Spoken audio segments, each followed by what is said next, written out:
Hi guys. Excuse my hair.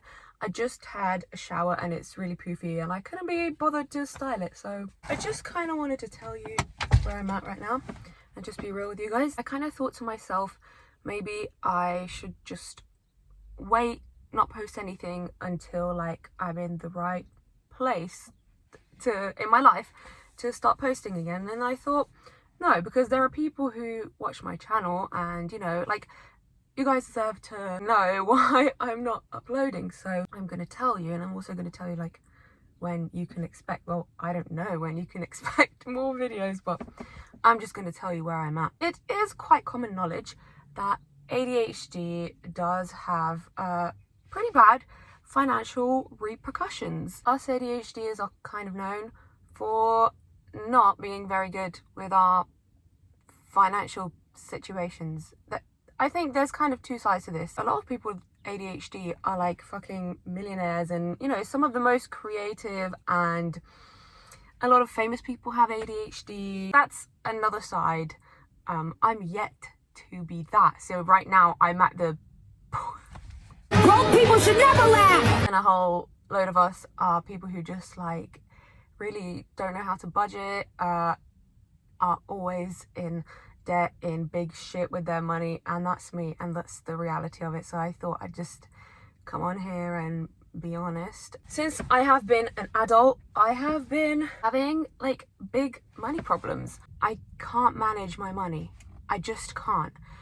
And that's been the reality for me for as long as I've been an adult. The first time I went to university, I had to drop out, not only because of my mental health, but see, my mental health was contributing to me not being able to work, but also there were other things that went into the way I managed my money that really sent me down into a hole. So it was kind of like my mental health was making it harder for me to make money, but also my terrible ways of like spending on stupid stuff and not knowing how to budget also made my mental health worse, because you feel like shit when you don't have money, right?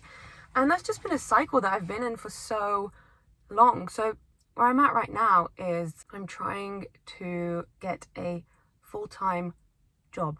I'm trying to get a full-time job, and that is my main focus right now, because I haven't actually had a full-time job like ever. I don't think. I've always had part-time jobs. So since I'm an adult, I thought I'd go and fucking do that. It's just until now things have been like muddled about. I tried uni for a bit, that didn't work. I tried being an influencer full-time, that didn't work.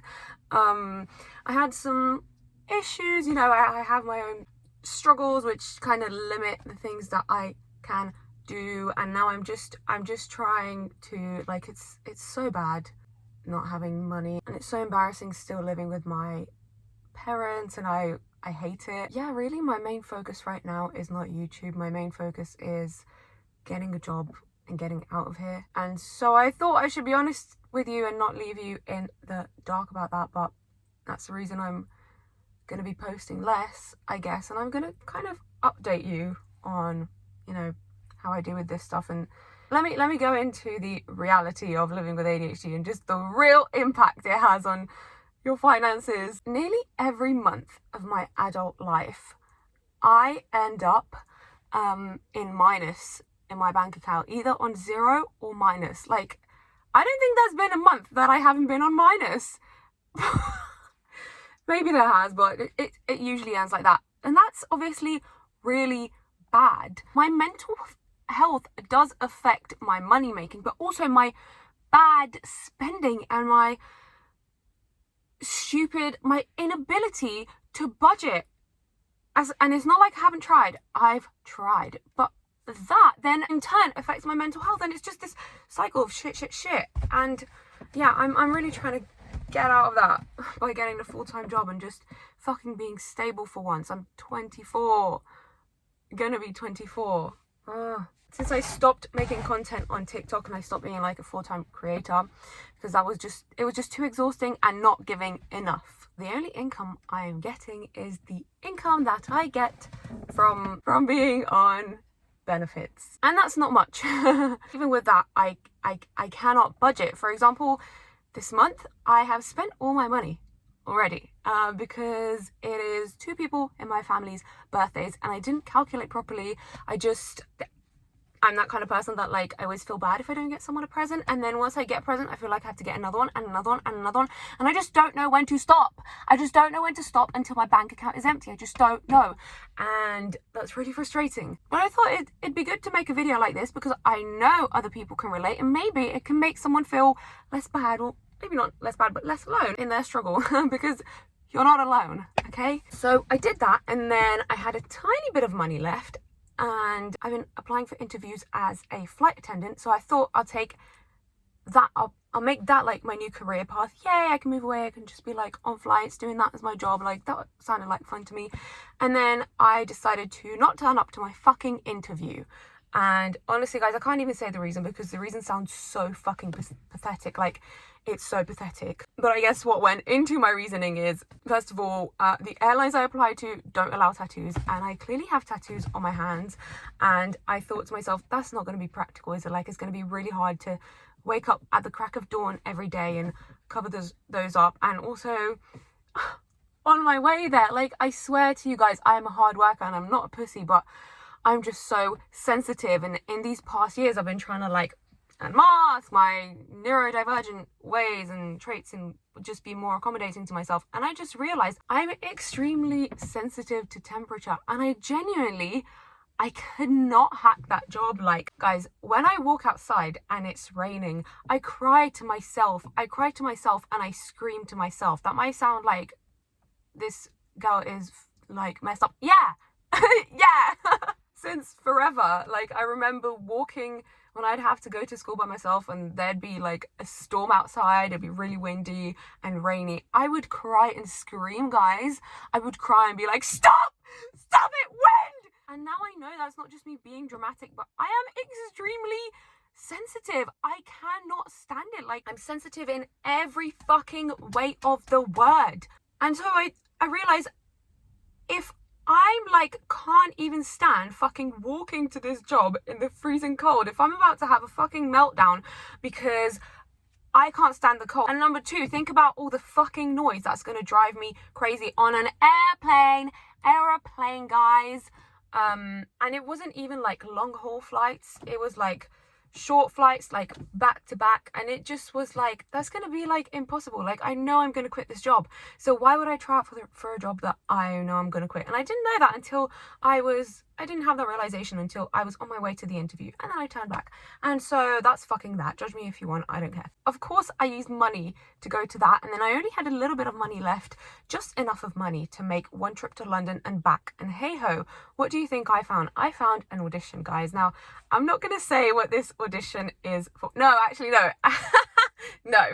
I had enough money to go to London and back, and then I also had some, just a tiny little bit left over to keep me going until the rest of this month, to keep me going until I get paid again, right?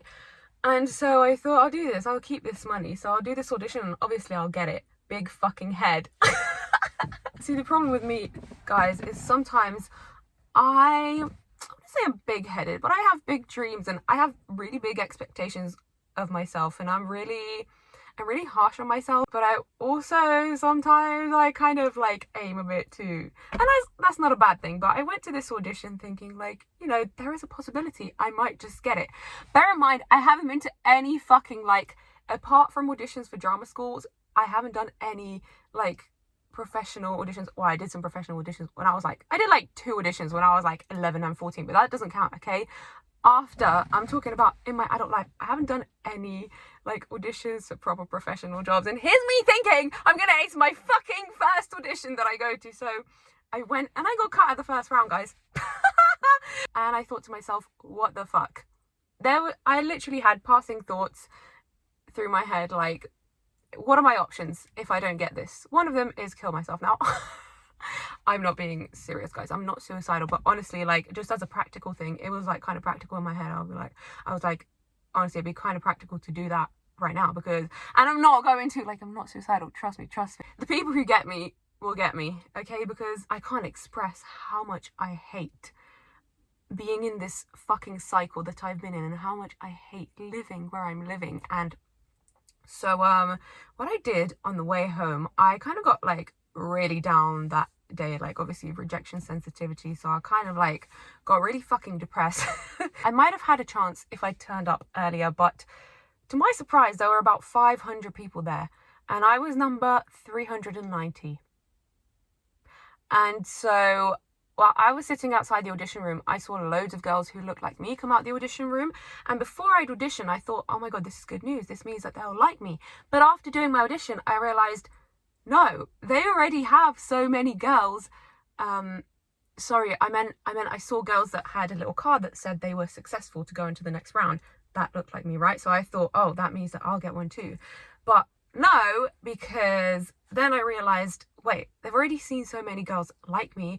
Why would they pick fucking number 390 of a girl they've seen 100 times? They won't. Even though I was beating myself up really bad that day for not getting it right and for not passing even the first round, I realize now, like, it's fine. It's actually totally fine. But what I did, guys, so they said at the audition that they also have auditions in June, but I can't wait that much. I can't, okay? And I really, this job, I didn't even say, this job is something that I would live abroad, guys. I would get to live by myself. It'll be full-time, it'll be good pay, you know, and I'll be doing something I love, okay?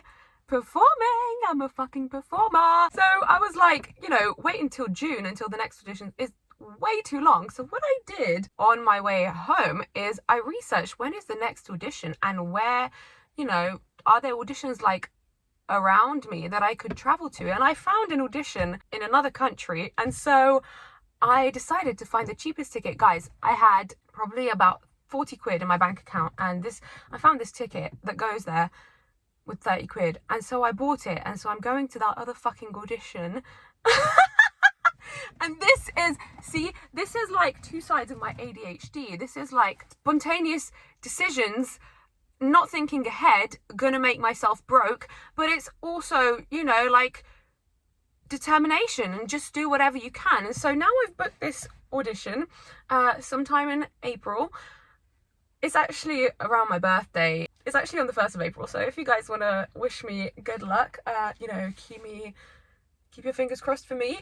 But, you know, my thing is, now I know how the audition runs. Well, at least I know the first part of it, and now I know that people are going to turn up like 3 hours early. So I have got myself a flight, and I'm going to be the first person that turns up there. I'm going to be there like 3 hours early, because I really want this. Now, guys, I really don't know what the chances of me getting it are, and the fact that I got cut at the first round should have been a reason for me to not do something like this. But there I go, okay? Impulsivity, ADHD 101. I used all of my money to book that flight, and now I'm completely broke for the rest of the month. And I asked for my parents to, as my birthday gift, to help me pay for the hotel that I'll be staying at. And so, you know, this is quite crazy. Like, I'm going all the way over there for another for this audition that, you know, who knows if I'll even get, guys. Who knows if I'll, like, this is pretty crazy. So that's where I'm at. And I'm also trying, until I get there, I'm trying to accept the reality that, you know, I might have to choose something else as my job if that doesn't happen for me, which it may not, which is hard to accept, but probably I can't really go to any other interviews or anything until my next audition, because I spent all my money on that, and I've also spent my money recklessly on birthday presents, and then so this is how the cycle of ADHD unemployment keeps going. Because, you know, what if I go and I don't get it, and then I'm stuck in the same shit the next month, and then something else is going to come up, and then I'm going to impulsively spend on something else. But hopefully, hold on a minute, let me just answer to my mother. Okay, so that's enough chat about my money issues. I debated whether or not to post this video, but I will, because I think people out there need to hear it. I need to hear that they're not alone, because I feel like an absolute complete fucking loser because I've been stuck in this cycle for so long. But I really do believe that I'm gonna break out of it soon. Guys, I'm really trying my best, and I will get a full-time job, no matter what it is. But I really hope, I ace this audition and get the job. I can do it. I'm gonna spend all my time preparing and just like revising the thing that I'm auditioning for. So please send me good luck, guys, please. And obviously, like, I'll update you if it happens, and if it does, it would just be great, and I would have more time to film for you guys. And the other thing that I wanted to put in my title, I guess, in the struggle of an ADHD adult, is I really want to talk about struggling with your hygiene and like grooming, self-care, guys. I just had a shower, but the truth is, it's really hard for me to shower. I find it really hard to shower. I also hate washing my face. Yeah, I'm disgusting. I'm actually not disgusting. There's some people coming this way and I feel really, really self-conscious, but I'm going to keep on talking. So, and that is definitely not the girl that works at the pharmacy that always gives me my meds. And every time I go there, I actually can't make eye contact with her. Do you ever have those people that you just like, they just know you're neurodivergent? And I get neurodivergent vibes from her as well. Like, we both can't make eye contact, but her eyes are literally always, I can't look at them. Every time my eyes meet hers, it's just so uncomfortable. And I feel like the barrier that's there is the barrier of, are you neurodivergent? Are you autistic? Are you autistic? Yeah. I feel like that's what we're both thinking. Actually, I feel like every time I go in there, she looks at me and she goes, I know you're autistic, and I know that's why you can't look me in the eye. Anyways, what was I saying? Yes, okay. I hate washing my face. I just find the process not nice, and I don't like showering. The only part of a shower that I like is when I'm submerged in all of the water and when I'm completely warm. Any other part, like getting in, getting out, disgusting. It feels disgusting. Sensory issues, my sensory issues have a lot to do with my skin and touching things and just texture and being wet. No, and it's actually a really hard thing for me to do, executive function wise and also sensory wise. Showering and washing my face. I do, like, obviously I just had a shower, but I'm not gonna lie, sometimes, guys, I'm sure I've gone weeks without washing my face, and obviously I've had a shower, and in that shower I've probably washed my face, but there has been weeks where I have not got up, morning, wash my face, night, wash my face. I don't do that all the time. I don't. And if you don't do that, that's fine. That doesn't mean I'm a dirty bitch. But also, like, when you're in this cycle of unemployment and you mostly just sit at home every day, you don't really have the motivation to kind of do shit for yourself because you're not going anywhere. And the truth is, I'm sorry, I find it hard to motivate myself to just like look good for myself. Like, why do I don't want to.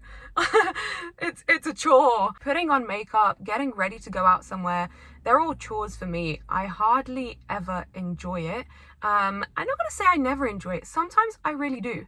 There are times that I really do enjoy it and I'm like, oh, I'm so girly right now and I'm putting on makeup and I'm listening to music and it's so fun.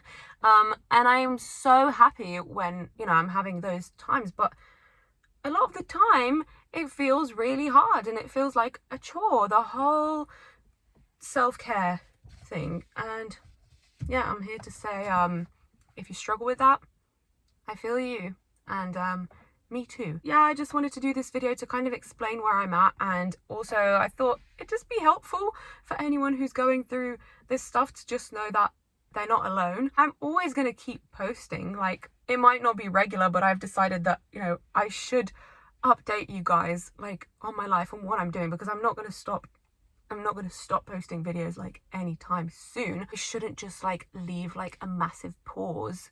I thought I'd fill you guys in. Pray for me, wish me luck on my audition, and in the meantime I'll try and wake myself up and apply for other jobs too. My stubbornness doesn't help either, because, you know, I'm so set on this particular job. Like, it really would be the best case scenario, and I really want the best case scenario to happen. Whoa, is that so bad? No, but, you know, I have a hard time being realistic I have a really hard time being realistic. Maybe because half of my life has been me maladaptive daydreaming.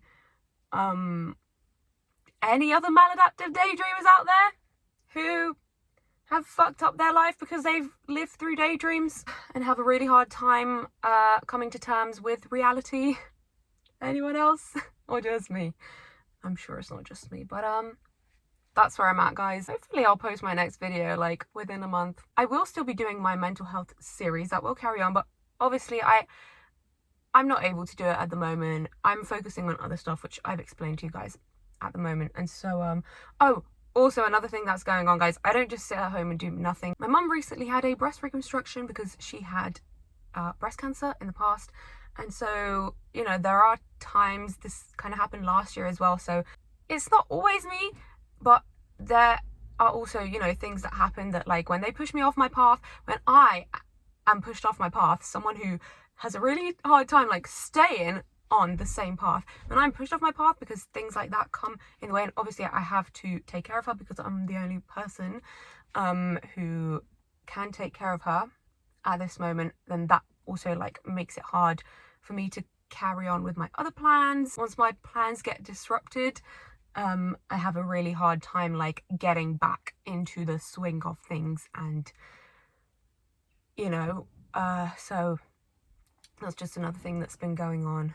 But she had one reconstructive surgery last year, which was a lot worse than this, and she's getting better much quicker off this one, so you know, I won't have to be caring for her much longer. Also, I hope you guys are not thinking, oh my god, she's talking about her mother with such like emotionless and so not like empathetic. Guys, I am empathetic. I just don't judge, guys. I have a difficult relationship with my mother, and so I have a lot of mixed feelings when it comes to this topic. So I'm not unempathetic. I'm just stating the facts as they are, because I carry on. Okay, anyways, yeah, that's what's going on right now. I want to say, even though I haven't done a recent mental health day, one of my targets with that was to just like be kinder to myself overall, and I started forcing myself to do those mental health days because I had a really bad coping mechanism of self-harm. Self-harm was my coping mechanism for a really long time, and I thought forcing myself to do nice things for myself might help to get me out of that. And I'm, you know, happy to say, woohoo, that even though I haven't done a recent mental health day, like I've been self-harm free for like a pretty fucking long time now. I think it's over 200 days. I'm gonna like post my whatever it is, because I have this app, it's called like something sober, like stay sober. I'm proud of myself, and the urges have got less, and I didn't think that they could get this much less, but you know, I still get the urge every now and then, but I'm really proud of myself. Overall, that's where I'm at with everything. Hope you guys enjoyed the video, like enjoyed chatting with me, and whatever you're going through, guys, if you're going through shit right now, just know that you're not alone. And thanks for watching my videos. Like, give this video a like if you liked it, and if you haven't subscribed to my channel and this is the first video you watched, well, I don't know, subscribe if you like this kind of content, and maybe check out my other content. So yeah, bye. See you guys in, I don't know, maybe like a month or so. I don't know really.